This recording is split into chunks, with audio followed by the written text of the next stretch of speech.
Kita punya tema hari ini sangat penting, ya. Judulnya adalah Rencana Tuhan Tidak Pernah Gagal.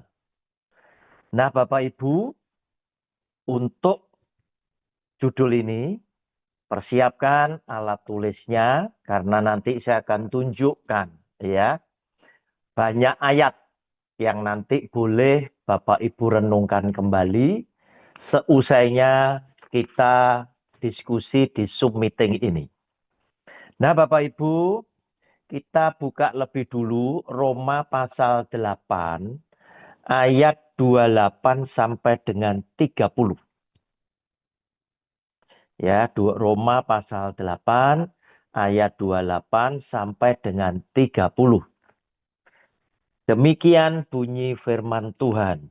Kita tahu sekarang bahwa Allah turut bekerja dalam segala sesuatu untuk mendatangkan kebaikan bagi mereka yang mengasihi Dia, yaitu bagi mereka yang terpanggil sesuai dengan rencana Allah. Sebab semua orang yang dipilihnya dari semula, mereka juga ditentukannya dari semula untuk menjadi serupa dengan gambaran anaknya, supaya ia, anaknya itu, menjadi yang sulung di antara banyak saudara.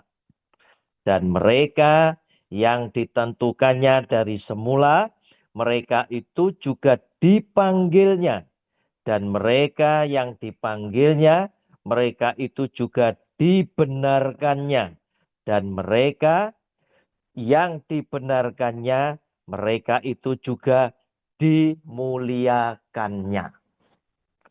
Bapak Ibu, dari 3 ayat ini, kita itu tahu ternyata bahwa Tuhan itu punya rencana kepada orang-orang tertentu di mana Tuhan itu ikut intervensi ternyata. Dia menentukan, dia memilih, kemudian dia memanggil, dia membenarkan, dan lain sebagainya. Nampak sekali Tuhan berperan aktif terhadap orang tertentu di mana Tuhan menaruh rencana yang besar atas orang tersebut. Bapak Ibu, ayat firman Tuhan ini menurut saya lebih cocok itu untuk tokoh-tokoh Alkitab yang Tuhan punya rencana besar lewat hidup orang tersebut.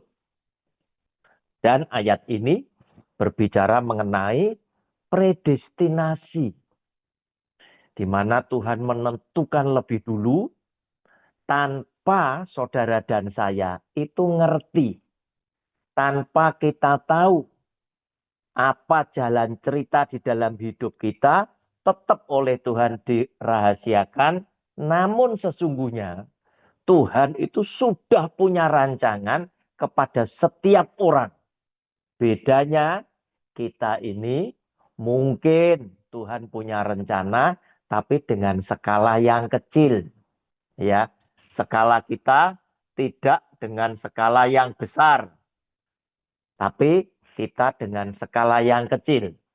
Nah, sekarang kita lihat ya. Skala yang besar ya, skala yang besar di mana Tuhan itu ikut intervensi sehingga rencana dia tidak pernah gagal. Karena apa? Karena Tuhan mengawal setiap orang yang dipilih untuk pekerjaan dia dengan skala yang besar.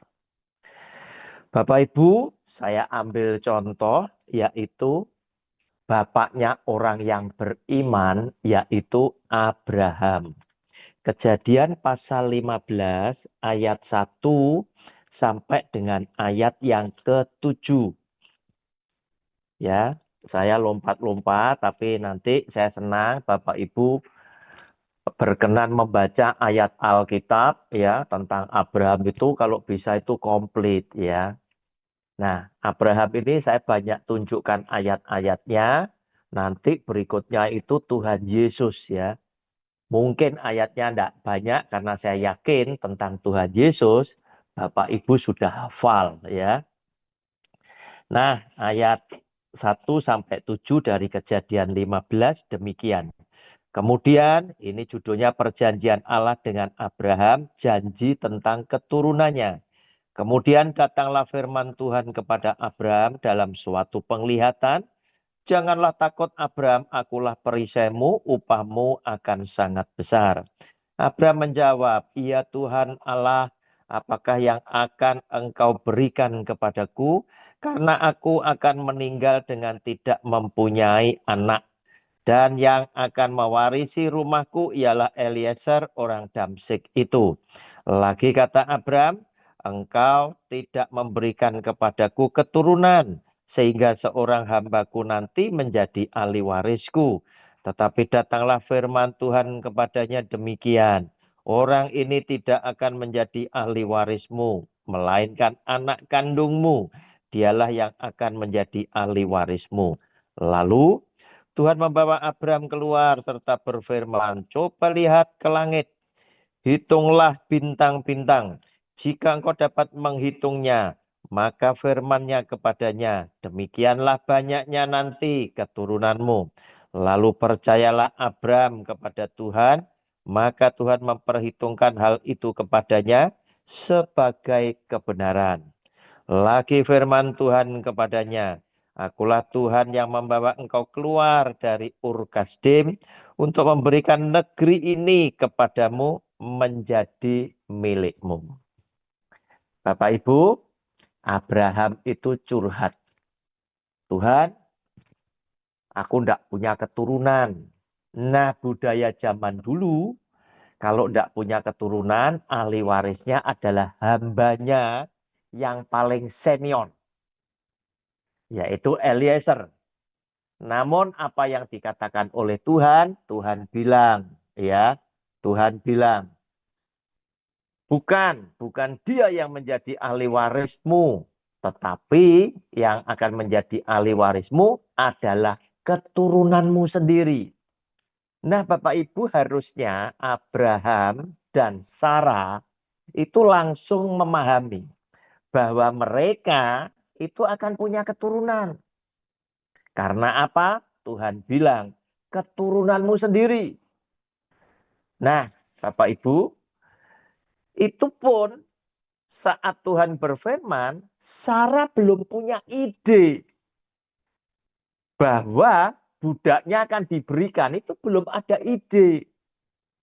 Otomatis mereka berdua pasti paham bahwa keturunan itu adalah keturunan dari Sarah. Karena mereka berdua adalah suami istri yang sah. Demikian pula Tuhan menjanjikan negeri Kanaan, di mana Abraham sudah mau meninggalkan zona nyamannya, meninggalkan Ur Kasdim dalam keadaan dia berkelimpahan. Dia percaya sama Tuhan karena Abraham mengasihi Tuhan, ditinggalkanlah zona nyaman itu untuk mengikuti Tuhan ke negeri yang dia tidak pernah tahu, yaitu adalah Kanaan. Nah, Bapak Ibu, berarti Abraham dijanjikan keturunan yang banyaknya seperti bintang di langit dari Sarah. Demikian pula negeri di mana dia hidup sebagai orang asing. Nah, Bapak Ibu, kita lihat sekarang dari Kejadian 15 tadi, ayat 13 sampai dengan 16. Tuhan lebih rinci menjelaskan kepada Abraham. Ayat 13 sampai dengan 16, firman Tuhan kepada Abraham, ketahuilah dengan sesungguhnya bahwa keturunanmu akan menjadi orang asing dalam suatu negeri yang bukan kepunyaan mereka, dan bahwa mereka akan diperbudak dan dianiaya 400 tahun lamanya. Tetapi bangsa yang akan memperbudak mereka akan kuhukum, dan sesudah itu mereka akan keluar dengan membawa harta benda yang banyak. Tetapi engkau akan pergi kepada nenek moyangmu dengan sejahtera, engkau akan dikuburkan pada waktu telah putih rambutmu. Tetapi keturunan yang keempat akan kembali ke sini, sebab sebelum itu kedurjanaan orang Amori itu belum genap. Bapak Ibu, Abraham dijanjikan negeri, tetapi Abraham juga diberi berita bahwa keturunan Abraham itu akan diperbudak selama 400 tahun, yaitu oleh Mesir. Tepatnya 430 tahun baru mereka keluar dari Mesir. Tetapi Abraham sendiri akan pulang ke surga, berkumpul dengan nenek moyangnya setelah memutih rambutnya. Berarti Abraham tidak menikmati janji yang berupa jasmani. Tetapi dijanjikan oleh Tuhan, keturunanmu yang keempat nanti yang akan kembali ke sini. Berarti yang menikmati pertama Kanaan adalah keturunan keempat daripada Abraham. Nah, Bapak Ibu, kita patut meneladani Abraham walaupun tidak menikmati berkat jasmani, Abraham tetap beriman, tetap tegak lurus kepada Tuhan dengan firman-Nya. Karena apa?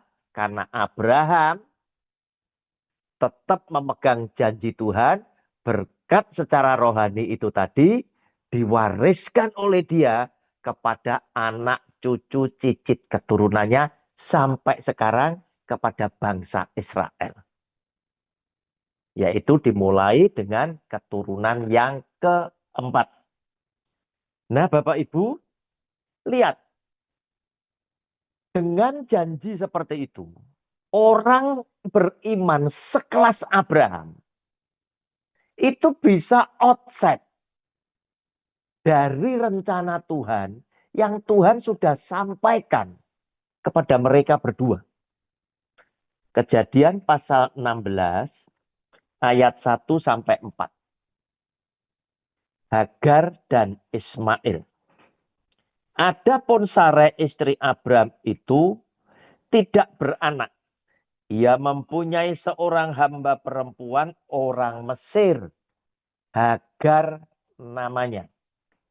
Berkatalah Sarai kepada Abraham, engkau tahu Tuhan tidak memberi aku melahirkan anak, karena itu baiklah hampiri hambaku itu. Mungkin oleh dialah aku dapat memperoleh seorang anak. Dan Abraham mendengarkan perkataan Sarai.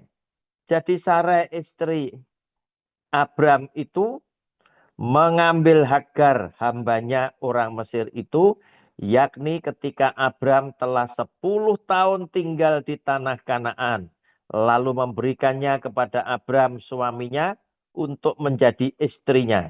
Abraham menghampiri Hagar, lalu mengandunglah perempuan itu. Ketika Hagar tahu bahwa ia mengandung, maka ia memandang rendah akan nyonyanya itu. Nah, Bapak Ibu, apa yang terjadi? Orang sekelas, iman sekelas Abraham, itu pun bisa salah. Padahal sudah dikasih tahu, keturunanmu yang nanti jadi ahli warismu. Pada waktu itu, belum ada ide dari Sarah, bahwa budak Sarah yang namanya Hagar, orang Mesir tadi, itu diberikan kepada Abraham menjadi istrinya dan untuk dihampiri. Sebab pada waktu itu ada satu budaya. Anaknya budak itu akan menjadi anaknya dari bos, dari nyonya. Sehingga Sarai memberikan ide. Kamu tahu bahwa Tuhan tidak memberikan aku bisa beranak. Barangkali, mungkin lewat budakku ini tadi, kita bisa punya anak. Nah, Bapak Ibu, lihat. Abraham tidak menolak. Harusnya Abraham kan bilang, "Hush, jangan begitu. Tuhan bilang, pada waktu itu dengan kita berdua. Bahwa keturunan kita, keturunanmu yang banyaknya seperti bintang di langit. Itu yang akan menjadi ahli waris. Nah, Abraham ternyata tidak protes. Abraham menerima saran dari Sarah sehingga lahirlah Ismail.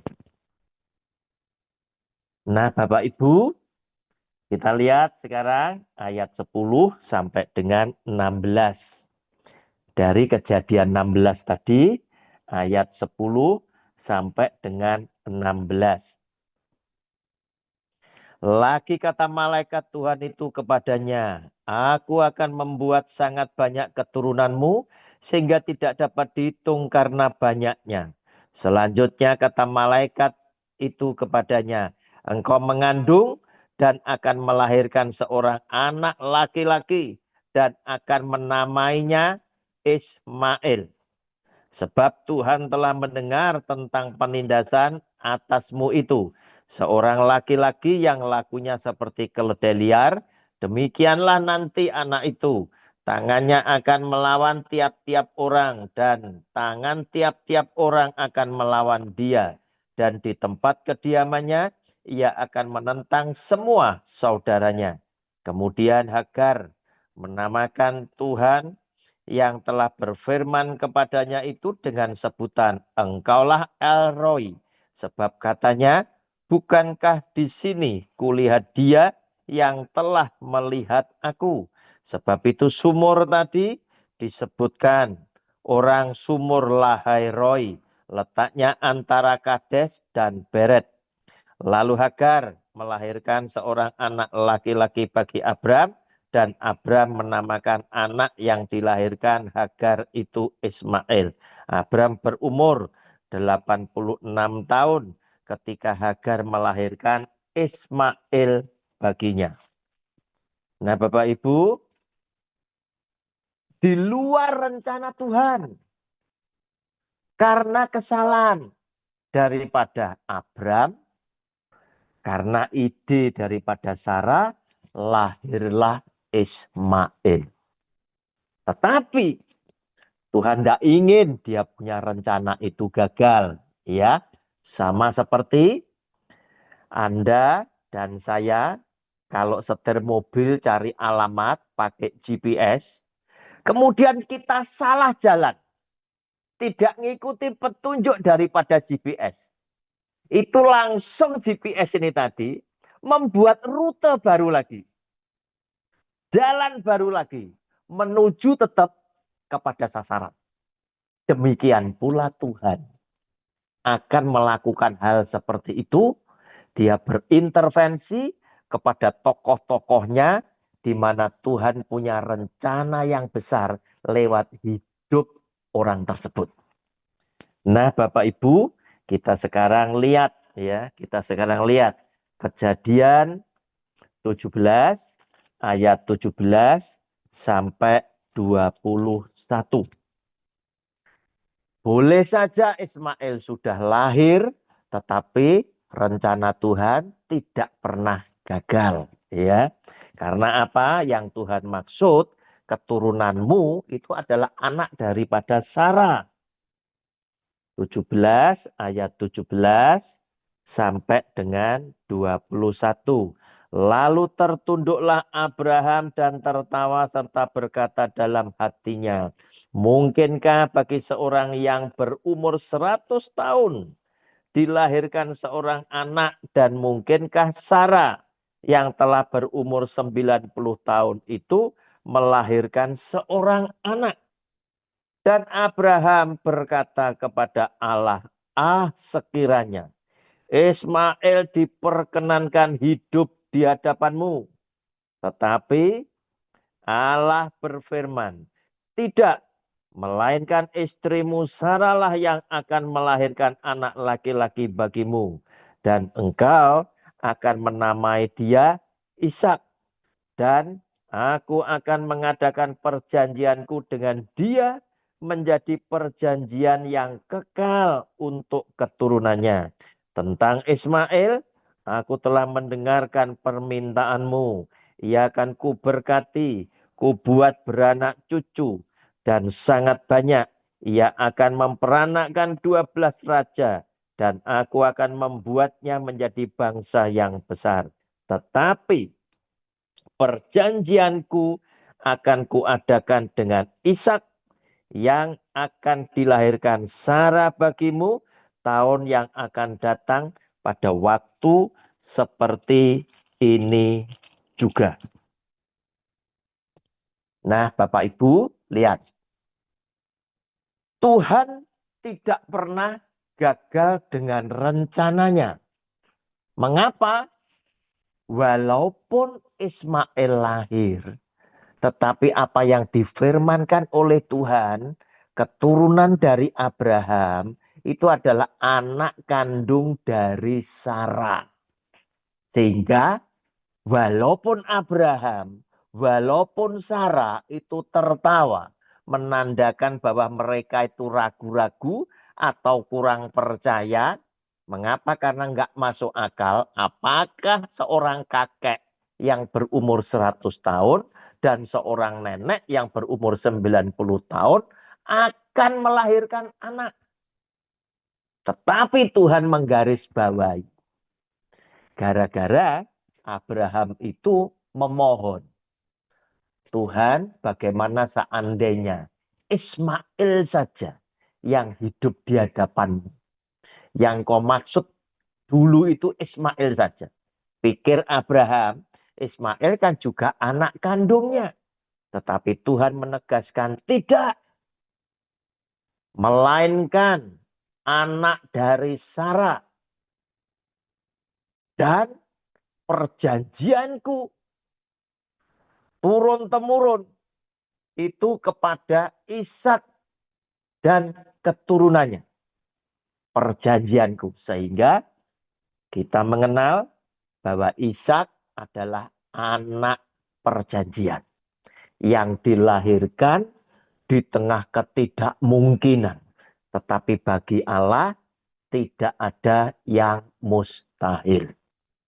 Nah, tokoh-tokohnya Tuhan itu adalah orang-orang yang didampingi Tuhan dengan segala macam keajaiban yang Tuhan hadirkan. Di tengah-tengah ketidakmungkinan, Abraham dan Sarah mempunyai anak Ishak. Nah, Bapak Ibu, tetapi Tuhan itu adil. Ismail kan tidak salah. Itu kan kesalahan daripada Sarah dan Abraham. Karena itu, dia tetap memberkati Ismail. Oleh karena Ismail itu anak Abraham. Namun, oleh karena perjanjian Tuhan, itu bukan dengan Ismail tetapi dengan Ishak, maka di dalam Alkitab kita ini Ismail tidak diceritakan. Kenapa? Karena Alkitab kita ini hanya menceritakan Abraham, Ishak, dan Yakub yang kalau diurut nanti benang merahnya sampai kepada Yesus Kristus Tuhan, Sang Mesias, Sang Juru Selamat dunia. Jadi Ismail sudah tidak diceritakan lagi. Tetapi Ismail tetap diberkati oleh Tuhan. Kemudian kita tahu Ismail diusir ya. Kemudian diusir. Kita lihat sekarang Kejadian 18 ayat 1 dan 2 lebih dulu. 1 dan 2 lebih dulu.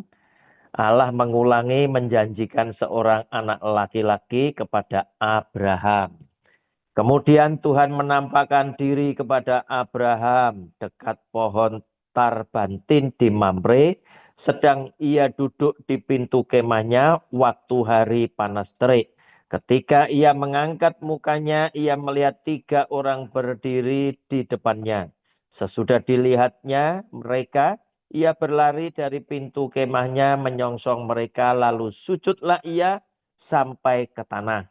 9 sampai dengan 15. Lalu kata mereka kepadanya, "Di manakah Sara istrimu?" Jawabnya, "Di sana di dalam kemah." Dan firman-Nya, "Sesungguhnya aku akan kembali tahun depan mendapatkan engkau. Pada waktu itulah Sara istrimu akan mempunyai seorang anak laki-laki." Dan Sara mendengarkan pada pintu kemah yang di belakangnya. Adapun Abraham dan Sara telah tua dan lanjut umurnya, dan Sara telah mati haid. Jadi tertawalah Sara dalam hatinya. Katanya, "Akan berahikah aku setelah aku sudah layu, sedangkan tuanku sudah tua?" Lalu berfirmanlah Tuhan kepada Abraham, "Mengapakah Sara tertawa dan berkata, 'Sungguhkah aku akan melahirkan anak sedangkan aku telah tua?' Adakah sesuatu apapun yang mustahil untuk Tuhan? Pada waktu yang telah ditetapkan itu, tahun depan, aku akan kembali mendapatkan engkau. Pada waktu itulah Sara mempunyai seorang anak laki-laki. Lalu Sara menyangkal. Katanya, "Aku tidak tertawa, sebab ia takut." Tetapi Tuhan berfirman, "Tidak, memang engkau tertawa." Nah, Bapak Ibu, otomatis Abraham dan Sarah pun sempat kaget, ya, sempat kaget. Masakan mereka yang sudah demikian tua akan benar-benar akan punya anak, sehingga Sarah pun tertawa sebagai bukti bahwa Sarah ini sesungguhnya tidak percaya atau ragu-ragu. Nah, Bapak Ibu, kita lihat sekarang Kejadian 21 ayat 10 sampai dengan 13. Ishak lahir 10 sampai 13. Kejadian 21 10 sampai 13. Berkatalah Sarah kepada Abraham, "Usirlah hamba perempuan itu beserta anaknya, sebab anak hamba ini tidak akan menjadi ahli waris bersama-sama dengan anakku Ishak." Hal ini sangat menyebalkan Abraham oleh karena anaknya itu. Tetapi Allah berfirman kepada Abraham, "Janganlah sebal hatimu karena hal anak dan budakmu itu. Dalam segala yang dikatakan Sarah kepadamu, haruslah engkau mendengarkannya. Sebab yang akan disebut keturunanmu ialah yang berasal dari Ishak. Tetapi keturunan dari hambamu itu juga akan kubuat menjadi suatu bangsa, karena ia pun anakmu." Nah, Bapak Ibu, lihat apa yang dilakukan oleh Tuhan, ya, yang dilakukan oleh Tuhan. Dia tetap memberkati Ismail, tetapi Tuhan bilang, "Yang aku maksud keturunanmu adalah yang dari Ishak." Nah, Bapak Ibu, setelah itu Abraham harus mengikuti apa yang diminta oleh Sarah, maka Hagar dan Ismail diusir, dan Hagar yang berasal dari Mesir kembali ke Mesir, mengajak Ismail, dan Ismail dijodohkan oleh ibunya dengan orang Mesir. Kita lihat ayatnya beberapa. Ayat 21. Ya, ayat 21 dari Kejadian 21 tadi. "Maka tinggallah ia di padang gurun Paran, dan ibunya mengambil seorang istri baginya dari tanah Mesir." Nah, Bapak Ibu, dari sampai di sini sudah tidak diceritakan lagi tentang Ismail secara mendetail ya di dalam Alkitab kita. Tetapi nanti Ismail datang menjumpai Ishak untuk menguburkan Abraham ketika Abraham meninggal dunia. Selesai itu, Ismail sudah tidak diceritakan lagi karena yang dimaksud keturunan dari Abraham adalah yang berasal dari Ishak. Sehingga ketika Tuhan berkenan menyatakan dirinya, memperkenalkan dirinya, Tuhan selalu bilang, akulah Allahnya Abraham, Ishak dan Yakub. Ya, Ishak dan Yakub. Dia tidak pernah menyebut Allahnya Ismail. Nah, Bapak Ibu, dari seorang tokoh Alkitab yang namanya Abraham, kita sudah kurang lebih bisa tahu mengapa rencana Allah tidak pernah gagal, karena Allah mengawal hidup orang yang dia mau pakai mewujud nyatakan rencananya di dunia ini.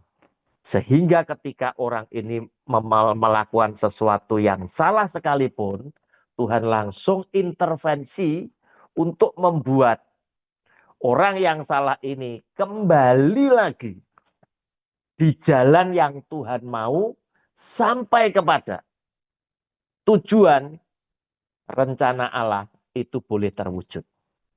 Demikian pula dengan Tuhan Yesus. Tuhan Yesus lahir dari Bunda Maria, karena Bunda Maria mengandung daripada Roh Kudus. Tetapi apa yang terjadi ketika bayi Yesus masih kecil? Bukankah Herodes juga ingin membunuh bayi Yesus? Tetapi apa yang terjadi? Roh Kudus langsung, malaikat Allah langsung memberitahukan kepada Yusuf agar supaya Yusuf membawa ibu dan anak ini pindah ke Mesir. Dan dikatakan, kamu harus tinggal di Mesir sampai dengan nanti Tuhan memberitahukan kapan Herodes mati, mereka baru boleh kembali.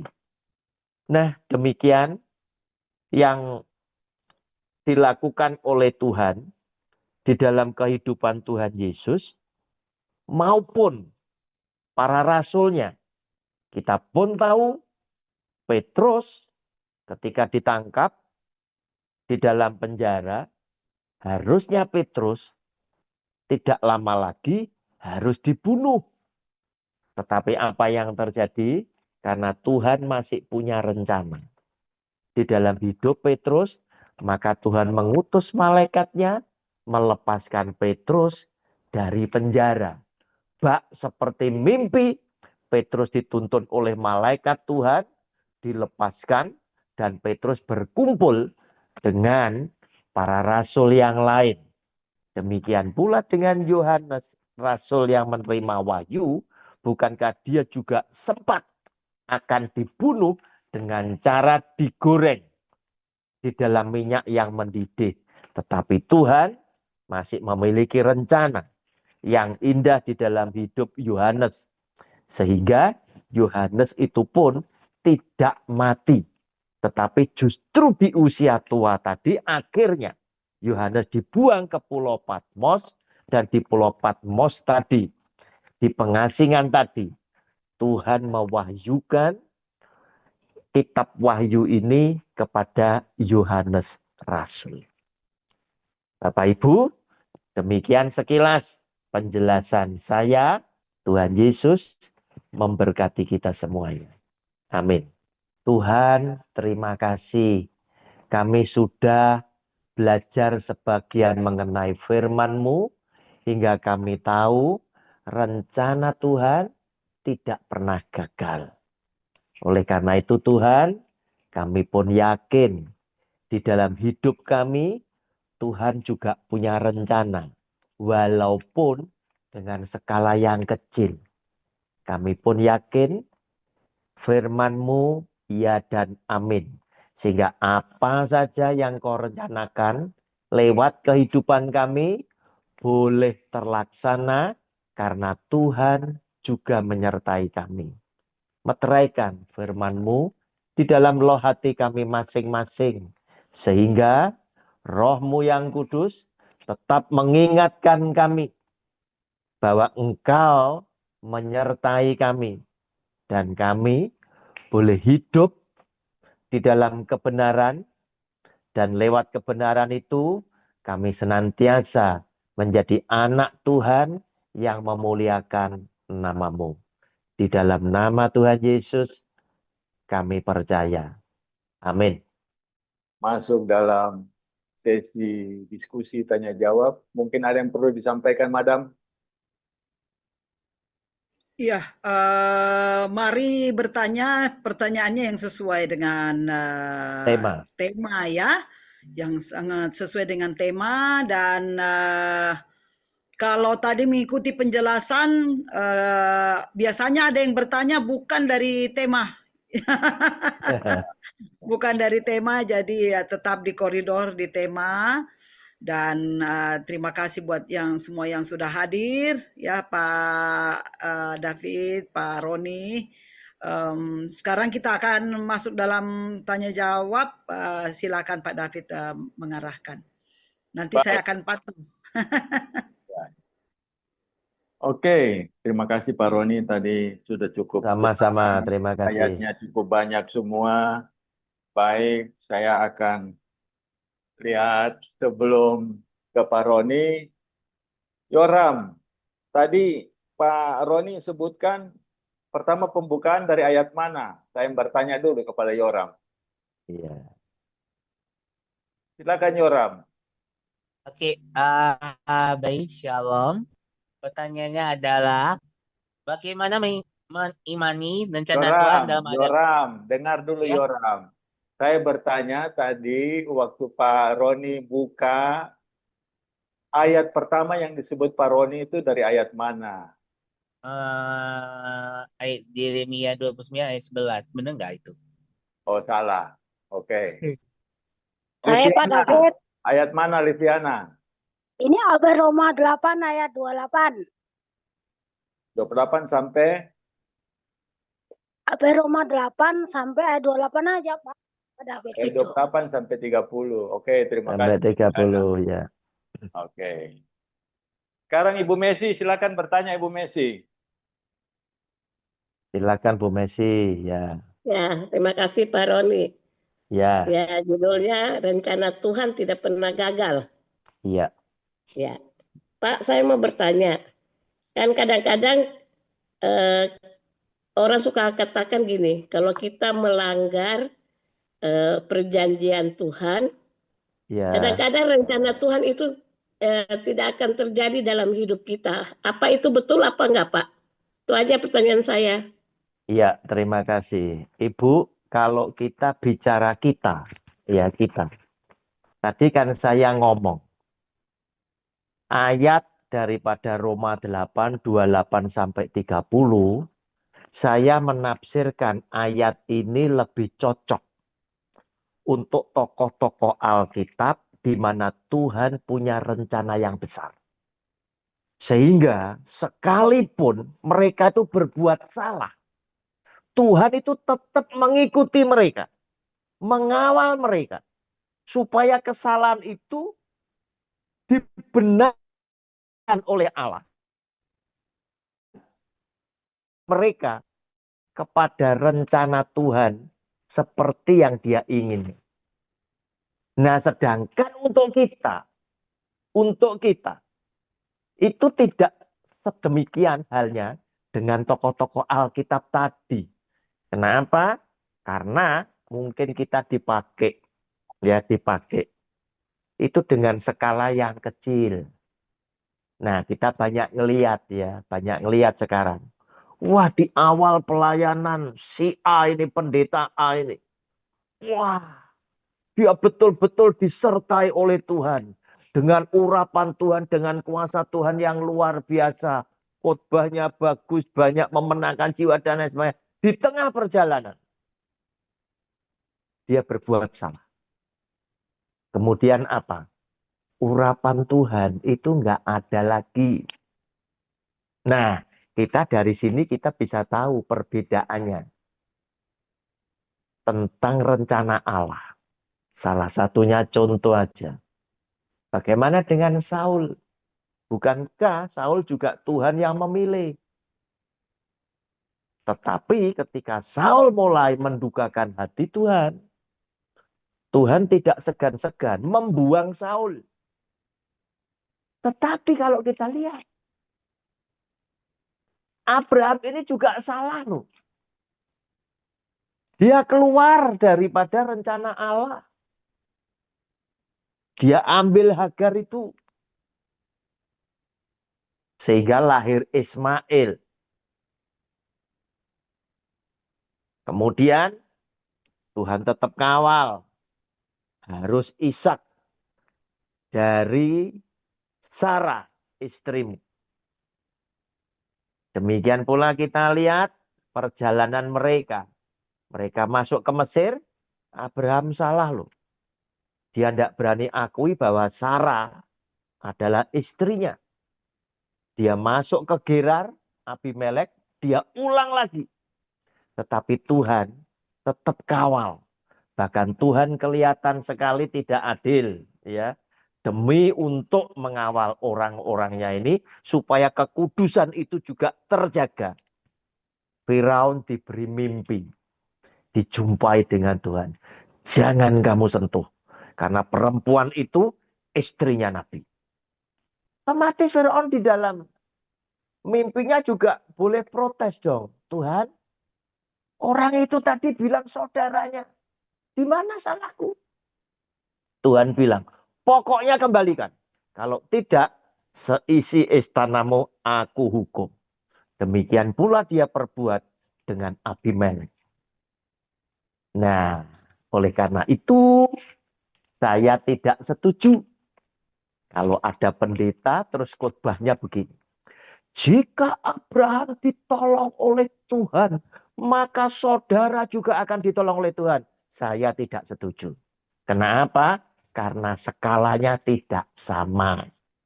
Harga yang dibayar oleh Abraham untuk Tuhan dan kita untuk Tuhan itu berbeda. Demikian Bu Messi. Ya, makasih Pak Roni, Tuhan berkati. Sama-sama, terima kasih. Baik, terima kasih Bu Messi. Ibu Aminat, Ya, silakan. Pak Bu Aminat. David. Silakan Bu Terima Aminat. kasih. Ya, terima kasih Pak David. Salam, Pak Roni Shalom. Suwono. Ya, Ya, shalom. selamat malam Pak. Ya, saya Ya. mau bertanya Pak gini. Kalau rencana Tuhan tidak pernah gagal, kenapa masih banyak orang percaya dan rajin berdoa, tapi kecewa dan bilang Tuhan itu tidak adil? Itu aja Pak Suwono, terima kasih. Ya, kalau rencana Tuhan tidak pernah gagal, mengapa masih banyak orang yang berdoa? Ya, yang berdoa. Tuhan tidak adil. Nah, tadi kan sudah saya jelaskan Bu Aminat. Roma 8 ayat 28 sampai 31. Itu adalah ayat predestinasi. Apa toh ayat predestinasi? Singkatnya supaya lebih gampang dicerna, itu adalah ayat yang bicara tentang takdir. Ya, tentang takdir. Jadi, ya, orang-orang yang dipilih, yang mau dipakai oleh Tuhan, sudah dipilih lebih dulu. Ditentukan oleh Tuhan, dan lain sebagainya, dan lain sebagainya. Namun, karena Tuhan baik, Tuhan itu tidak pernah membuka rahasianya tentang perjalanan hidup Bu Aminat dan saya. Supaya apa? Kita tetap takut dan bersandar kepada Tuhan. Jadi rahasia ini tetap oleh Tuhan disembunyikan. Tetapi dipilih itu ya. Ditentukan itu ya. Jadi saya menyimpulkan. Setiap bayi yang lahir sebetulnya. Jalan ceritanya itu sudah ada. Hanya saja karena Tuhan mengasihi setiap kita, jalan cerita itu disembunyikan oleh Tuhan. Supaya kita tetap bersandar kepada Dia. Kita lihat ya sekarang, Ibu, 1 Petrus pasal 1 ayat 1 dan 2. Silakan Bu Aminah catat 1 Petrus pasal 1 ayat 1 dan 2. Dari Petrus, Rasul Yesus Kristus kepada orang-orang pendatang yang tersebar di Pontus, Galatia, Kapadokia, Asia Kecil, dan Bitinia, yaitu orang-orang yang dipilih sesuai dengan rencana Allah. Sudah dipilih. Bapa kita dan yang dikuduskan oleh Roh, supaya taat kepada Yesus Kristus dan menerima percikan darahnya. Kiranya kasih karunia dan damai sejahtera makin melimpah atas kamu. Nah, Bu Aminat, ini adalah salah satu contoh ayatnya. Bahwa sebetulnya kita sudah ditentukan lebih dulu. Ada takdirnya lebih dulu. Hanya saja oleh Tuhan itu disembunyikan. Nah, apakah Tuhan Yesus juga ngomong seperti itu? Iya, jawabnya. Di mana? Silakan. Anda catat lagi. Matius 25. Ya. 25. Saya bacakan ayat 31 sampai dengan 34. Bahwa ternyata orang-orang yang mau diselamatkan oleh Tuhan masuk ke surga itu sudah ditentukan lebih dahulu. Judulnya penghakiman terakhir, ya. Apabila anak manusia datang dalam kemuliaannya dan semua malaikat bersama-sama dengan dia, maka ia akan bersemayam di atas tata kemuliaannya. Lalu semua bangsa akan dikumpulkan di hadapannya dan ia akan memisahkan mereka seorang daripada seorang, sama seperti gembala memisahkan domba dari kambing. Dan ia akan menempatkan domba-domba di sebelah kanannya dan kambing-kambing di sebelah kirinya. Ayat 34, perhatikan. Dan raja itu akan berkata kepada mereka yang di sebelah kanannya, mari hai kamu yang diberkati oleh Bapakku, terimalah kerajaan yang telah disediakan bagimu, apa Bu Aminat, sejak Dunia dunia dijadikan. dijadikan. Ini kata-kata, ini sabda Tuhan Yesus loh, kan begitu. Nah, orang yang sekarang terus ngomong seperti tadi, ya, yang berdoa terus bilang, mengapa Tuhan tidak adil? Nah, saya bilang orang ini pasti salah. Kenapa?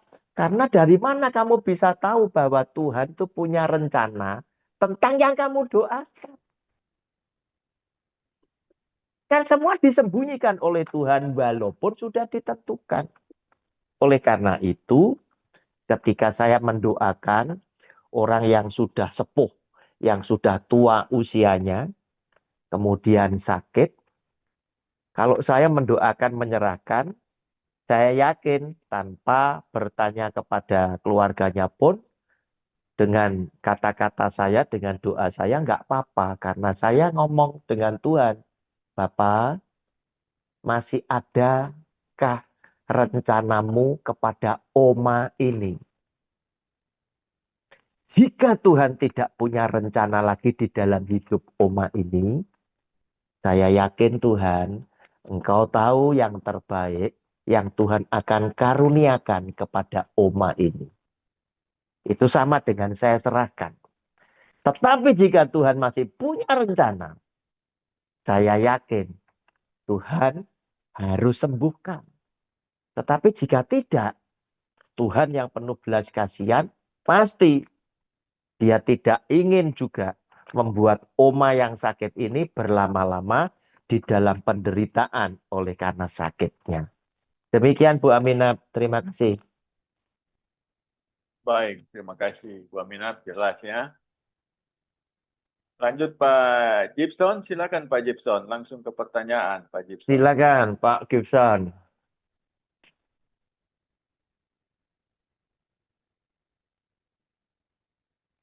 Pak Gibson. Oh, Pak Gibson masih mau Anu, silakan Ibu Mas. Vera Purba. Oh, itu. Anu, Oh sudah, silakan Pak Gibson. mic-nya baru dibuka. Ya. Tuh. Silakan Pak Gibson. Ya, terima kasih Pak. Sama-sama ya. Udah pegal tuh tangannya tuh dari tadi. Iya. Iya, Pak Roni. Ya. Menurut pemaparan kita tadi, kita tahu bahwasanya Yesus itu atau Allah itu tidak pernah tidak menepati janjinya. Sekali dia Iya. berjanji, maka dia akan menepatinya. Apapun kendala yang kita hadapi.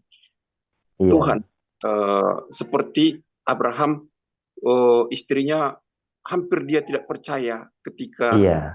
berumur 90 tahun sampai akhirnya dia tidak hampir tidak percaya dia, sebagai kata Pak Roni tadi. Iya. Sekelas iman seorang Abraham bisa meragukan. Ya, itu meragukan itu ya. Iya, betul. Seperti itu. Bahkan dia juga ketika dijanjikan akan melahirkan seorang anak, dia hampir tidak percaya dengan menemani atau meniduri Hagar. Iya. Ya, berapa anak yang sudah lahir, baru lahir Ishak itu ya. Jadi dari situ kita tahu Abraham hampir-hampir bisa kita katakan orang yang kurang percaya seperti itu. Tapi kenapa Alkitab mengatakan bahwa Abraham adalah bapak orang beriman? Terima kasih. Terima kasih. Mengapa Alkitab mengatakan bahwa Abraham adalah orang beriman?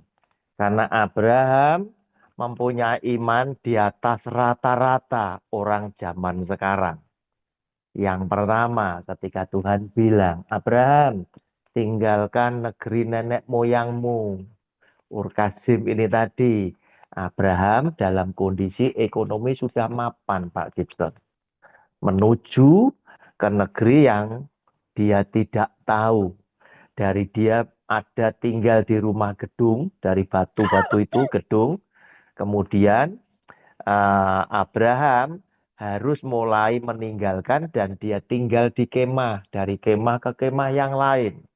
Nah, itu dijalani oleh Abraham. Dan Abraham punya budak sebanyak 350 orang. Punya hewan ternak yang banyak, emas, perak, dan lain sebagainya. Ya. Nah, di situ Tuhan mulai tahu bahwa Abraham ini percaya kepada dia. Abraham ini mengasihi kepada dia. Nah, kemudian Abraham tadi kan berkeluh kesah, Tuhan, Engkau tidak memberikan aku keturunan. Wah, nanti yang akan jadi ahli waris kan pembantuku ini tadi, yang namanya Eliezer ini tadi. Tapi Tuhan bilang tidak, yang jadi ahli warismu adalah keturunanmu. Nah, Bapak Ibu, apa yang terjadi? Tuhan genapi, Ishak lahir. Nah, di tengah-tengah Ishak itu menjadi anak kesayangan Abraham, datanglah ujian daripada Tuhan dan Tuhan bilang kepada Abraham, Abraham, persembahkan anakmu yang tunggal itu sebagai korban bakaran di sebuah gunung. Apa yang dilakukan oleh Abraham? Abraham tetap melakukannya dan Abraham berpikir bahwa Tuhan sudah pernah bersabda, keturunanmu yang kumaksud berasal dari Ishak. Dan jumlahnya seperti bintang di langit. Kalau kamu bisa menghitungnya, itu dari Ishak. Otomatis Abraham yakin, seandainya Ishak itu dipersembahkan, dia tetap yakin, dia nanti akan pulang bersama dengan Ishak yang masih hidup. Ayatnya di mana? Ayatnya ada di Ibrani pasal 11. Mari kita lihat, Pak Gibson bisa catat. Ya. Pasal 11. Saya bacakan mulai ayat 17 sampai 19 ya. Ibrani 11 ayat 17 sampai dengan 19. Karena iman, maka Abraham tatkala ia dicobai mempersembahkan Ishak, ia yang telah menerima janji itu, yaitu Ishak lahir tadi, rela mempersembahkan anaknya yang tunggal. Padahal Ishak ini menjadi harta yang sangat berarti buat Abraham.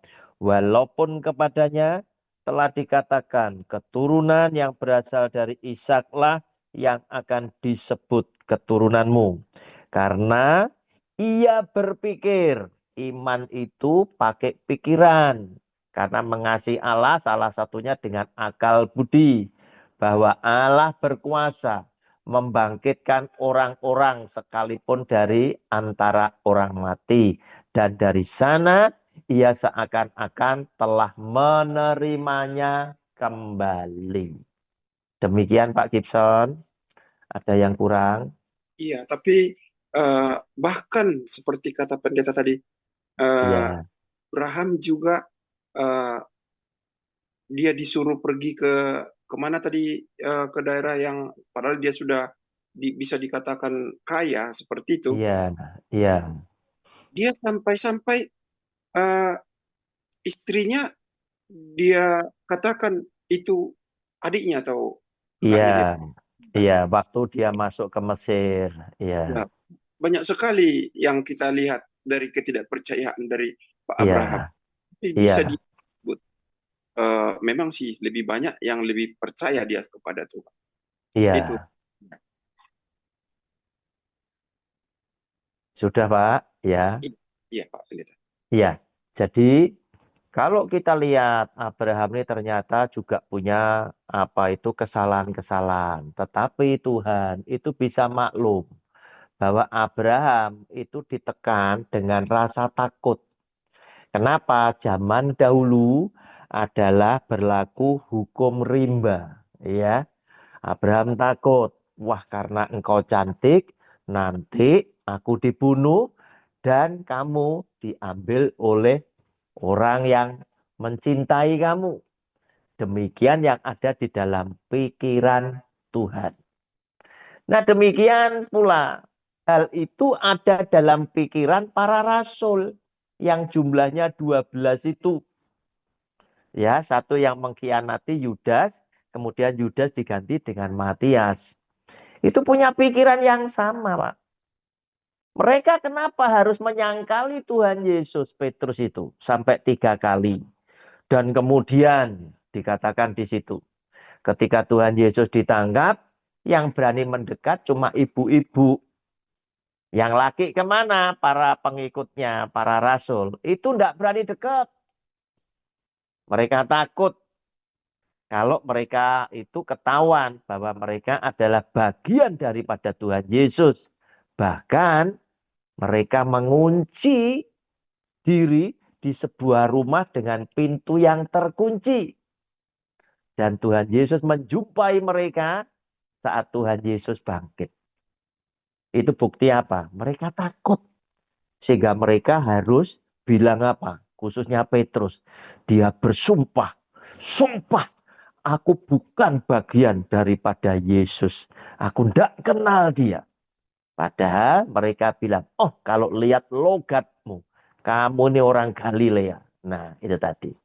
Nah Pak Gibson, itu Tuhan bisa maklum dengan tekanan yang seperti itu. Sama seperti jika suatu hari hal ini terjadi di Indonesia, ya bisa saja banyak orang Kristen yang gugur loh imannya.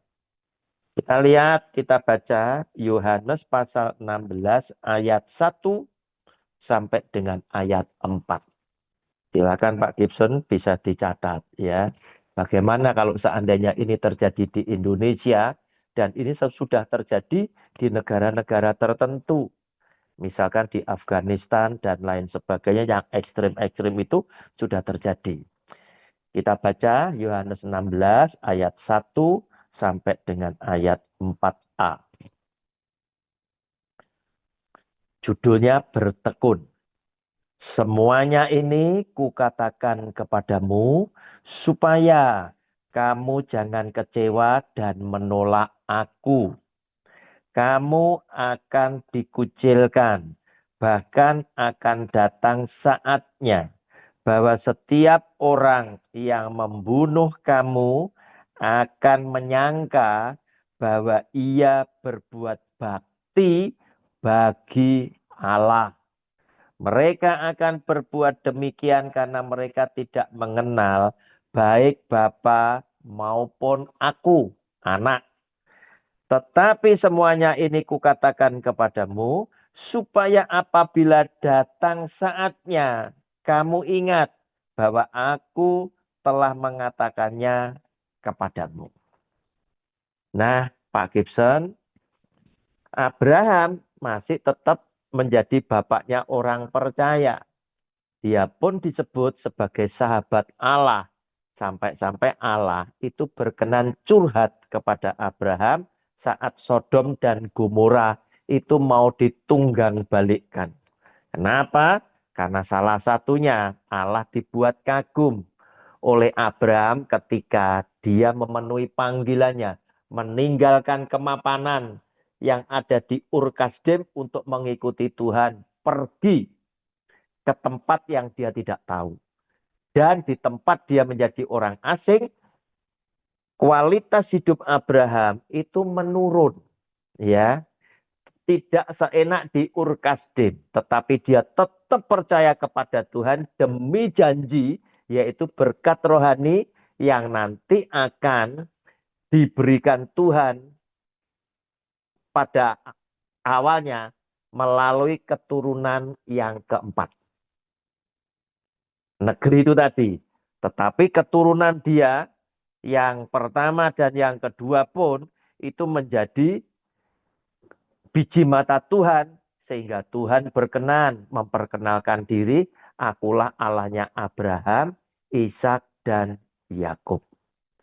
Kenapa? Karena tiga yang disebut oleh Tuhan ini menjadi biji mata Tuhan, kebanggaan hati Tuhan, sehingga Tuhan berkenan memperkenalkan dirinya seperti itu. Demikian Pak Gibson. Ada yang lain? Iya Pak Pendeta, terima kasih. Tapi saya mau mengalihkan ke Pastor atau Madam Christine. Bahwa silakan.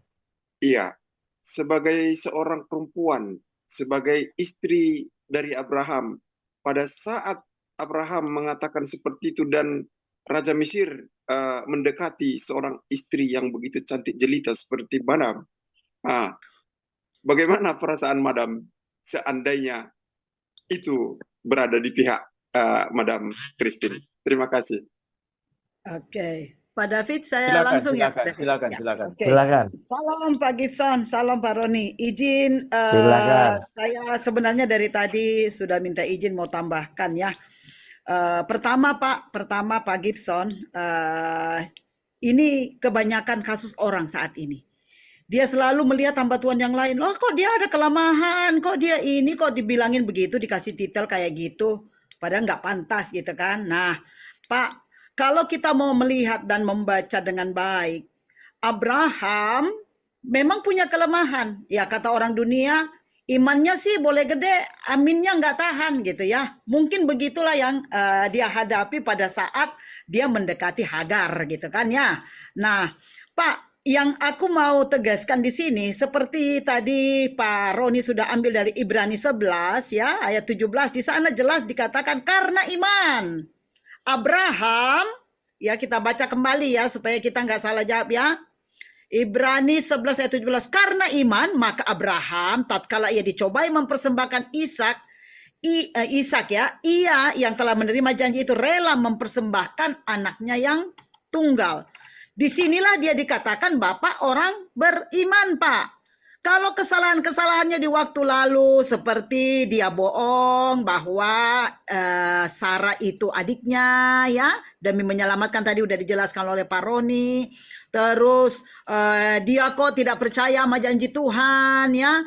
Itu adalah masa lalu Abraham. Tetapi yang kita lihat bahwa setelah dia menerima akan firman Tuhan, Tuhan datang mendekati dia, dia berubah menjadi orang yang percaya. Kita jangan melihat masa lalu orang, Pak, ya. Yang kita mau lihat apa dia hari ini dan yang akan datang, Pak. Yang akan datang belum kita tahu, tapi yang jelas kita tahu hari ini bahwa Abraham juga manusia, ya, yang penuh dengan kelemahan dan kesalahan, ya, sama seperti kita juga jangan sampai kita merasa oh kita hamba Tuhan, kita serba benar, kita serba ini, enggak, kita masih punya kelemahan. Tetapi yang indah di pemandangan Tuhan menurut hemat saya adalah ketika kita tahu bahwa kita salah, kita bertobat dan kita tidak mengulangi lagi dosa yang sama, itulah yang dikenan oleh Tuhan dan itulah yang dilihat Tuhan, ya. Dan ingat bahwa Tuhan itu datang ke dunia adalah untuk menyelamatkan orang yang berdosa. Tuhan nggak datang untuk orang benar, Tuhan datang untuk orang yang berdosa, Bapak, ya.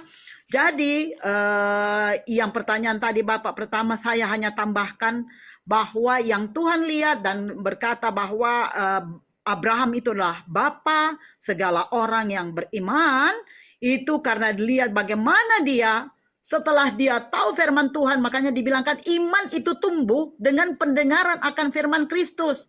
Jadi karena dia sudah dengar Tuhan, dia dengar-dengaran apa yang Tuhan katakan dan dia lakukan, maka di sanalah Tuhan mencap dia ketika dia mau mempersembahkan anak satu-satunya.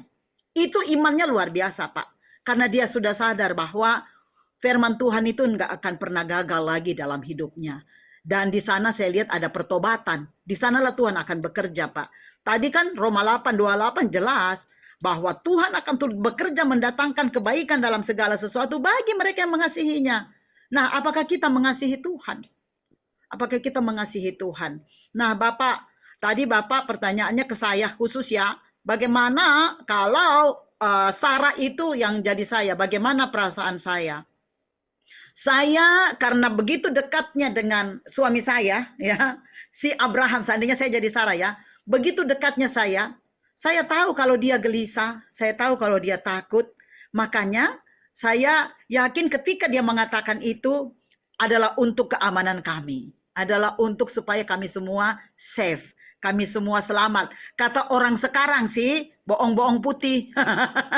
Kata orang sekarang. Tetapi untuk saya, hari ini saya tahu bahwa bohong putih, bohong kecil, nyuri duit 1.000 dengan nyuri duit 1 miliar sama aja curi gitu ya. Jadi nggak ada lagi bohong kecil kalau kita semakin dekat dengan Tuhan. Tapi benar yang Pak Roni tadi jelaskan bahwa zaman itu adalah oleh orang sekarang ini bilang zaman jahiliyah, zaman yang belum belum diterangi oleh firman Tuhan. Jadi terkadang orang membuat kesalahan demi menyelamatkan dirinya ya. Dan zaman itu sah-sah aja, tapi kalau di zaman kita yang sudah dengar firman Tuhan, ikut Zoom pagi, sore, siang, malam, tapi masih melakukan itu yang perlu ditanyakan. Saya kira kalau saya sekarang ini Pak, kalau Bapak mau tanyakan kalau saya jadi Sarah, saya akan kasih tahu Abraham, jangan gitu dong Abraham. Saya kan istrimu cantik lagi. Gitu kan, jadi saya akan ingatkan dia, saya akan sadarkan dia dan kami akan berdoa bersama-sama kalau menghadapi bahaya dan maut sekalipun. Tapi kami berdoa bahwa kalau kita aman dalam perlindungan Tuhan, maka penyertaan Tuhan itu sempurna termasuk perlindungannya. Makasih Pak Gibson, saya kembalikan kepada David. Baik, terima kasih Madam Christine. Madam Christine, ketika Saraya itu maaf. Pak Gibson, mohon maaf Pak Gibson karena masih banyak yang antri. Gitu. Oh gitu ya. Banyak yang antri Pak Gibson. Nanti yang berikut aja. Ibu Vera, silakan Ibu Vera. Udah capek Ibu Vera dari tadi itu. Silakan. Shalom, selamat malam. Malam. Terima kasih Pak David buat waktunya. Terima kasih Pak Roni buat dalam firman Tuhan yang sangat memberkati. Pertanyaan saya Pak, apakah kita sebagai orang Kristen boleh menyatakan bahwa hidup kita itu memang sudah ditakdirkan, sementara di dalam kehidupan kerohanian kita, kita itu diajarkan untuk selalu menaikkan doa dan mempunyai iman, kepercayaan kepada Tuhan. Dan ketika kita seperti apa yang disampaikan tadi, ada kalanya rencana Tuhan itu terkadang manusia berpikir Tuhan tidak beserta dengan kehidupan manusia sendiri, tetapi dikatakan bahwa rencana Tuhan tidak pernah gagal. Nah, itu Pak. Terima kasih. Terima kasih. Apakah boleh kita bilang hidup kita itu karena takdir? Ayat yang predestinasi itu bicara takdir.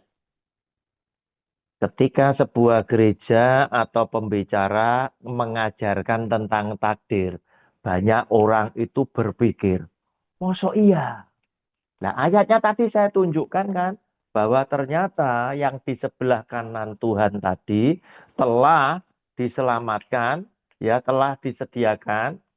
Ibu tadi nyatet tidak Matius 25 tadi, ayat 34. Ayo dicatat tidak? Coba, itu sabda Kristus loh. Nah, sekarang walaupun itu ditakdirkan oleh Tuhan, tetapi karena Tuhan mengasihi ibu dan saya, sama Tuhan jalan cerita hidupmu itu ditutup sama dia. Tidak dibuka, kan sama saja, kita nggak tahu. Tetapi kita meyakini setiap orang yang lahir, itu jalan hidupnya sudah ada. Cuma kita nggak ngerti. Supaya apa? Kita ndak ugal-ugalan. Tetap bersandar kepada Tuhan. Tetap berdoa mohon. Nah, saya bacakan. Matius 25 ayat 34. Dan raja itu akan berkata kepada mereka yang di sebelah kanannya, yaitu domba. Siapa sih domba? Domba adalah orang yang suka ngasih orang lain ketika lapar, ketika haus, ketika telanjang, ketika sakit, ketika menjadi orang asing, ketika ada dalam penjara, itu domba. Ditaruh di sebelah kanannya. Mari hai kamu yang diberkati oleh Bapakku, terimalah kerajaan yang telah disediakan bagimu. Apa Ibu? Sejak dunia dijadikan. Nah, ini takdir. Hanya saja apa? Anda tidak dikasih tahu Bu Vera takdirnya seperti apa. Oleh karena itu Tuhan melarang kamu bergaul dengan ahli nujum dan lain sebagainya. Bukan berarti ahli nujum tahu tentang takdir kita, tidak. Tetapi ketika kita bergaul dengan mereka, mereka itu suka tipu-tipu. Terkadang orang bisa tersugesti, ya, ikut dengan cerita-cerita bohongan itu dan bisa terjadi. Karena apa? Ketakutan itu juga adalah iman yang negatif. Seperti yang dikatakan oleh Ayub, justru yang aku takuti itu yang terjadi. Ya, ya paham Bu Vera? Ada yang lain? Ya Pak, jadi maksud saya gini Pak, kan sering dengar itu anak Tuhan juga, udahlah, Ya, udah takdir katanya begitu. iya, iya. Jadi kata-kata dia ngomong sudah takdir, itu sama dengan dia itu bersyukur dengan keadaan itu. Iman Kristen adalah iman yang berserah, iman yang bersyukur. Bapak, jika boleh, biarlah cawan ini berlalu daripadaku. Ya. Nah, kita berpikir, bukankah Yesus Kristus Tuhan tahu bahwa dia datang harus naik kayu salib? Dia tahu. Dia harus menjadi tebusan. Tetapi mengapa dia di Taman Getsemani dia harus berdoa? Nah, sama sekarang. Silakan Anda tetap berdoa, tetapi teladani apa yang dikatakan Kristus. Namun, jangan kehendakku yang terjadi, melainkan kehendakmu. Ya, oke. Oke, Pak. Terima kasih banyak, Pak. Oke, Terima makasih. kasih. Ya, Silakan Pak Vence. silakan Pak Vence. Ya.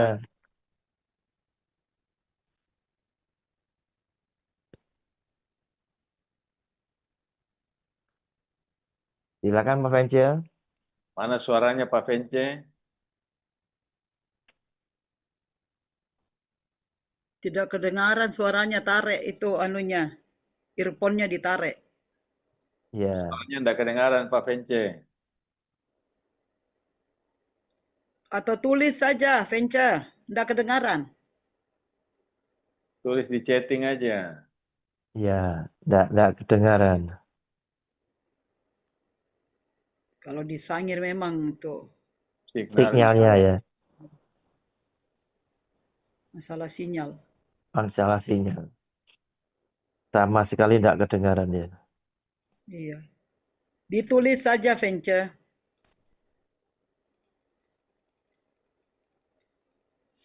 Pindah ke yang lain dulu, Pak. Silakan yang Nah, lain. yang lain. Tadi si Yoram ya yang angkat tangan terus dari Mana tadi. Yoram? Sudah capek dia angkat tangan. Oke, karena maaf ya, sebenarnya aku cuma bertanya doang. Boleh bertanya sebentar? Langsung Sini. pertanyaannya Yoram. Sudah langsung silakan Yoram, boleh. Wong ini memang tanya jawab. Oke, memang rencana Tuhan Iya, tidak pernah gagal. My question iya, is, bagaimana mengimani rencana Tuhan dalam menghadapi kegagalan? Sekali lagi, bagaimana mengimani rencana Tuhan dalam menghadapi kegagalan? Amin, terima iya. kasih, Tuhan memberkati. Terima kasih. Terima kasih. Sebetulnya setiap orang Kristen itu harus bisa menemukan rencana Tuhan atas hidupku itu apa, begitu loh.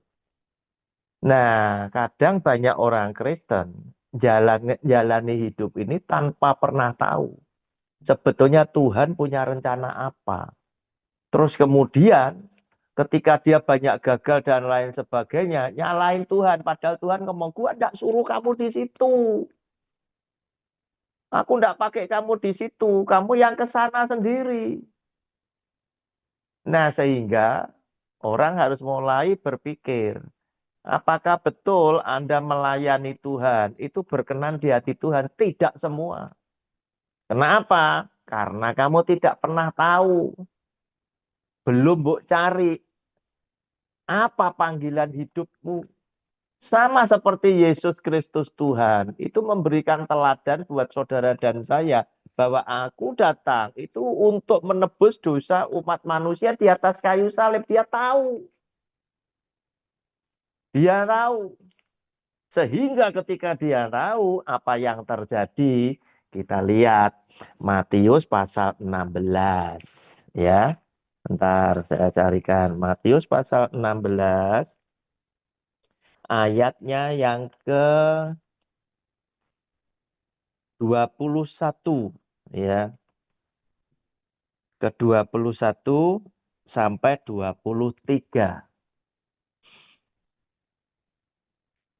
Sejak waktu itu Yesus mulai menyatakan kepada murid-muridnya bahwa ia harus pergi ke Yerusalem dan menanggung banyak penderitaan dari pihak tua-tua, imam-imam kepala, dan ahli-ahli Taurat, lalu dibunuh dan dibangkitkan pada hari ketiga. Ini dia sudah tahu. Tetapi Petrus menarik Yesus ke samping dan menegur dia, katanya, Tuhan, kiranya Allah menjauhkan hal itu. Hal itu sekali-kali takkan menimpa engkau. Maka Yesus berpaling dan berkata kepada Petrus, enyahlah iblis, engkau suatu batu sandungan bagiku, sebab engkau bukan memikirkan apa yang dipikirkan Allah, melainkan apa yang dipikirkan manusia. Tuh lihat, Yesus Kristus Tuhan sudah tahu bahwa dia nanti akan banyak menderita, dibunuh, dan dibangkitkan pada hari ketiga. Mati di atas kayu salib adalah panggilan hidupnya dia. Sedangkan Petrus menarik Tuhan Yesus, menegur Tuhan Yesus dan bilang, itu tidak akan terjadi dalam hidupmu Tuhan. Apa yang dikatakan oleh Tuhan Yesus? Enyahlah engkau iblis, engkau itu iblis, karena engkau ini memikirkan pikiran manusia, bukan pikiran Allah. Nah, berarti ketika Anda tidak bisa menemukan panggilan hidupmu, apa yang kamu lakukan dalam pelayanan pasti tidak berkenan. Demikian Yoram, terima kasih. Baik. Tuhan memberkati Pak Pendeta Roni. Sama-sama, sama-sama ya. Baik, kita lanjut ke Pak Vence, Pastor Roni. Ya. Pertanyaannya, apa rencana Tuhan yang skala kecil itu seperti apa? Nah, ya ini tadi, yang skala kecil.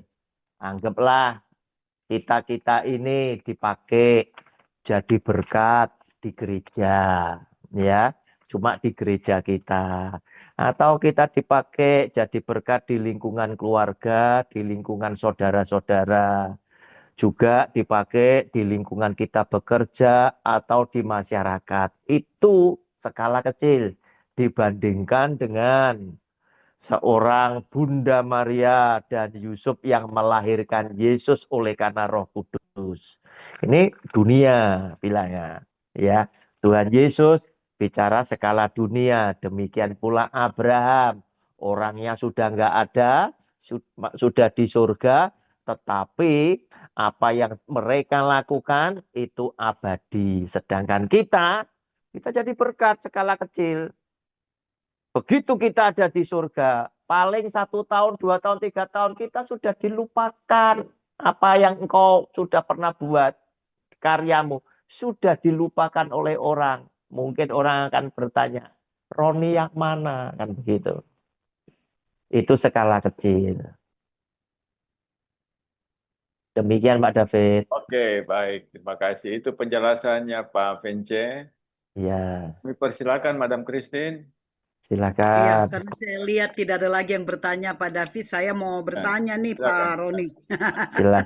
Silakan. Yang ada 2 pertanyaan saya. Yang pertama, Tuhan bilang keturunanmu Abraham akan jadi seperti pasir di laut, bintang di langit, dan lain sebagainya. Betul. Ya, artinya banyak dong ya. Nah, saya itu kerja di BKKBN Pak di waktu yang lalu. Dan sampai hari ini masih melekat di hati saya, 2 anak cukup. Saya barusan dimarahin oleh beberapa hamba Tuhan yang punya paham tidak boleh KB.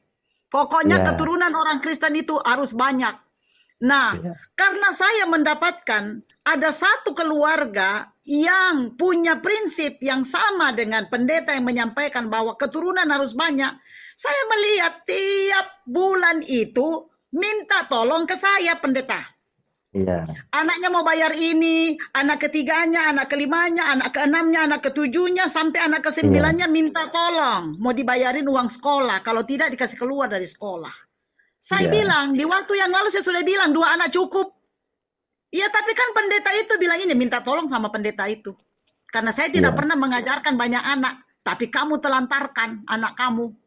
Anaknya jadi peminta-minta di mana-mana. Nah, benarkah paham itu, Pak? Tidak boleh pakai pil KB, tidak boleh orang berkontrasepsi. Ini mungkin agak bertentangan ini, tapi ini jadi apanya saya, karena tiap bulan saya dimintakin. Ya, karena banyaknya anaknya, saya jadi bosan Pak. Itu yang pertama Pak. Yang kedua Pak, karena tadi Abraham itu dan Sarah tidak percaya akan janji Tuhan bahwa dia akan punya keturunan sendiri, makanya dia mendekati Hagar pelayannya ya untuk mendapatkan keturunan. Itu menurut logikanya manusianya dia. Nah sekarang ini Pak, banyak sekali anak-anak Tuhan yang sudah menikah sekian tahun, tapi yang terjadi ketika mereka tidak mendapatkan keturunan, padahal ayat-ayat yang dikasih waktu mereka menikah adalah bertambah banyaklah, menghasilkan keturunan dan lain sebagainya. Mereka tidak percaya dengan itu Pak. Akhirnya pergi ada yang ke dukun Pak, ada yang ke dokter habiskan sampai bermiliar-miliar untuk dapat bayi tabung, tapi tidak dapat-dapat, Pak. Yang mengerikan lagi, Pak, ada orang yang dikasih keturunan, tapi diaborsi, Pak. Ya, dan saya melihat bahwa orang kebanyakan ya, ini hasil studi kecil-kecilan yang saya lakukan, kebanyakan orang yang aborsi pada akhirnya tidak dapat keturunan. Ini bagaimana fenomenanya ini, Pak? Ada yang mau keturunan sampai habiskan miliaran rupiah, tapi ada yang dikasih tapi aborsi, dan pada akhirnya Tuhan tidak berkenan kasih lagi. Ini menjadi tanda tanya saya yang besar, dan saya tadi pergi pelayanan ya karena itu. Ada orang yang mau aborsi dan saya bilang, kenapa aborsi gitu kan. Jadi saya mencoba untuk kasih tahu dia untuk tidak mengaborsi karena sudah lumayan gede ya. Dan itu mahal sekali biayanya di sini. Itu Pak, mohon pencerahannya untuk dua hal ini. Thank you. Iya, terima kasih. Yang pertama dulu ya. Jadi firman Tuhan pada waktu itu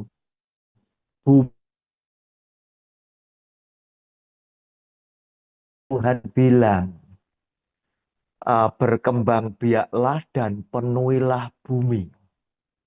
Kenapa? Karena jumlah manusia itu cuma berapa gelintir dengan ukuran dunia yang zaman dulu sampai sekarang ukurannya sama, begitu.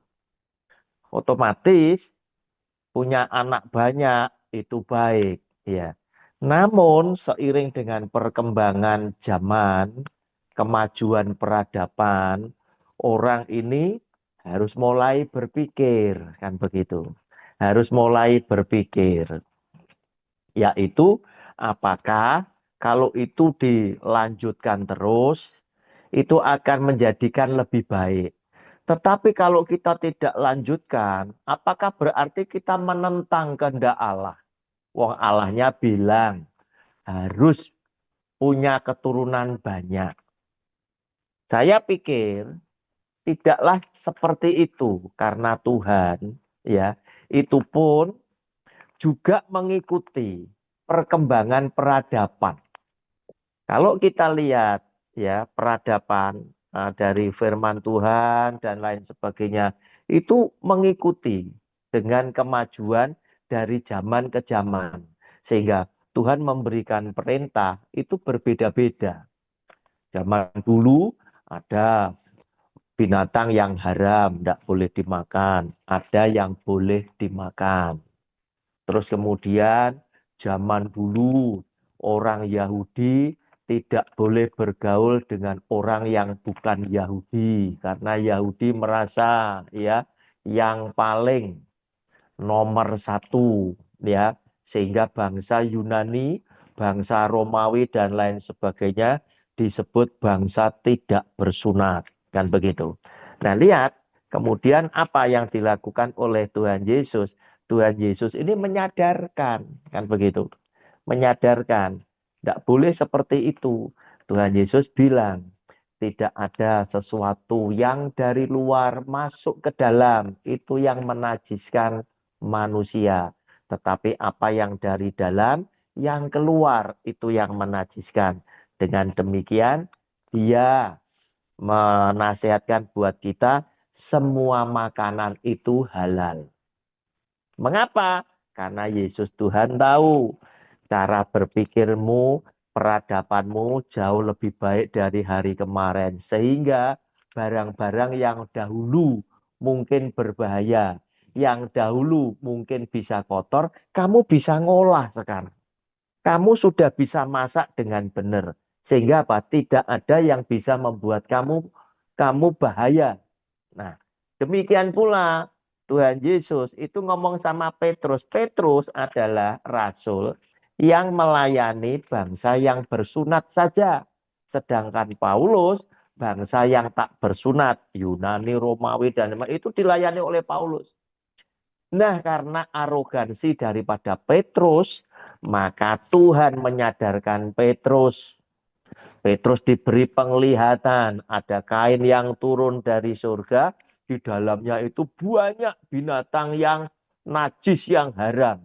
Tuhan bilang, kamu harus makan itu sampai 3 kali. Wah, tapi apa penglihatan ini? Ternyata penglihatan ini terkait dengan apa? Dengan Kornelius. Ada orang mengetuk pintunya tadi, pintu rumah di mana Petrus tinggal. Ternyata menjemput Petrus supaya datang ke rumah Kornelius. Petrus datang ke rumah Kornelius. Kornelius itu adalah perwira pasukan Itali, orang Romawi, bangsa tak bersunat. Tetapi kita baca, Kornelius adalah orang yang setia kepada Tuhan, suka memberikan sedekah kepada orang-orang Israel yang miskin. Dia berdoa kepada Allahnya orang Israel juga. Merindukan mendengar khotbahnya Petrus tentang Tuhan Yesus. Nah, apa yang terjadi ketika Petrus mulai berkhotbah di hadapan Kornelius dan keluarga dan sahabatnya? Mereka mendapatkan Roh Kudus. Roh Kudus turun atas Kornelius dan semua yang hadir di sana, yang notabene adalah orang-orang tidak bersunat, mereka berbahasa roh. Nah, dari situ Petrus tanya, itu ada di dalam Kisah Rasul pasal 10 ya. Nanti Bapak Ibu bisa baca sendiri. Petrus mulai bertanya kepada mereka. Loh, mereka terima karunia-karunia Roh Kudus seperti kita pada waktu Kisah Rasul pasal 2 itu tadi. Bolehkah aku tidak membaptis mereka dengan air? Apakah aku harus dicegah untuk tidak boleh membaptis? Kenapa? Karena hari ini Petrus tahu ternyata Tuhan juga mengasihi bangsa yang tidak bersunat. Nah, hal-hal yang seperti ini ternyata apa? Terjadi perkembangan, terjadi perubahan. Padahal pada waktu dulu tidaklah demikian. Nah, itu yang pertama ya, yang pertama. Yang tentang 2 anak cukup. Kalau zaman sekarang dunia semakin jahat, biaya semakin sulit untuk didapatkan, lebih baik kita dengan sedikit anak namun berkualitas, kan begitu. Ya, daripada anak buahnya itu sekolahnya tidak karu-karuan, kita nanti akan mencetak kemiskinan, begitu loh. Kenapa? Karena biaya yang mestinya 10 anak bisa untuk 2 saja, ini dipakai untuk semuanya, jadinya tidak karu-karuan. Itu lebih sulit. Dan kita berbahagia apapun hari ini yang kita nikmati ya, fasilitas dan lain sebagainya yang bisa menyejahterakan masyarakat dunia, itu kebanyakan dihasilkan idenya itu dari keturunan Abraham, keturunan Yakub yang disebut Israel. Ya, yang biasa orang bilang orang kafir ya. Itu seperti itu, pesawat, handphone, internet, macam-macam ya toh. Terus kesehatan dan lain sebagainya itu Israel yang buat, termasuk padang gurun ya, yang tandus yang tidak bisa keluar rumput, Israel bisa keluarkan rumput, mereka bayar teknologi sama Israel, maka padang gurun itu bisa jadi hijau karena Israel. Ya, itu luar biasa. Kenapa? Karena Tuhan sudah berjanji, oleh karena keturunanmu semua bangsa akan memperoleh berkat. Tujuannya Tuhan kepada apa? Yesus Kristus Tuhan yang mati di atas kayu salib ini mengampuni dosa dunia. Tetapi keturunan yang banyak tadi, yang seperti bintang di langit, pasir di laut tadi, adalah keturunan daripada Abraham, Ishak, dan Yakub. Khususnya yang dipakai cerita adalah Yakub ini tadi dan keturunannya, mereka pun menjadi berkat dengan skala yang lebih kecil. Ya, kalau Yesus Tuhan itu dunia, tapi Israel mungkin tidak semuanya dunia menikmati, tapi mungkin separuh dari dunia atau apa yang memakai produk mereka. Nah, kemudian yang kedua, ada juga orang ingin punya anak. Ya, sampai pergi ke dukun gimana supaya dia punya anak, ikut program bayi tabung ingin punya anak. Tetapi juga ada kelompok-kelompok tertentu, khususnya zaman sekarang, Madam, ya, generasi gen apa ini, gadget apa ini ya. Nah, itu yang kepengennya satu, kalau bisa tidak menikah, atau kalau sudah terlanjur menikah, Kalau bisa tidak punya anak. Mereka bilang, anak ini kan menjadi beban. Harus menyekolahkan, harus membiayai, mendidik, ngantor ke dokter, ngantor les, dan lain sebagainya. Nanti kalau mereka sudah dewasa, belum tentu mereka akan membalas budi kita. Belum tentu berbakti kepada orang tua. Daripada seperti itu, menjengkelkan hati, lebih baik tidak punya anak. Harta benda yang mereka dapat dari orang tuanya atau cari sendiri, itu untuk happy-happy, mereka suami istri. Nah, Bapak Ibu, pertanyaannya, fenomena seperti apa? Nah, ternyata Tuhan itu menciptakan manusia, itu ada periodenya dengan sifat masing-masing. Zaman sekarang ini, ya, itu kan generasi gadget ini tadi, yang katanya seperti stroberi, ya. Kalau dipegang terlalu keras, nanti apa itu pecah, ya, dan lain sebagainya, dan lain sebagainya. Mereka lebih suka bekerja itu tidak terlalu keras, tapi punya duit agak banyak, dan lain sebagainya. Macam-macam, dengan sifat dan apa itu karakter beda-beda, ya. Dan kita ternyata apa? Sulit untuk bisa mempengaruhi pemikiran orang tua diberikan kepada mereka. Ternyata tidak bisa masuk zaman sekarang. Kita baru disadarkan. Saya ini termasuk baby boomer, ya, generasi baby boomer. Yaitu generasi apa? Yang suka menjadi anak yang bakti kepada orang tua.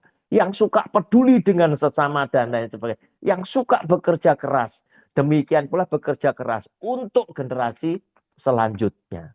Tetapi mereka zaman sekarang, mereka bekerja belum tentu orang tuanya dipikirkan.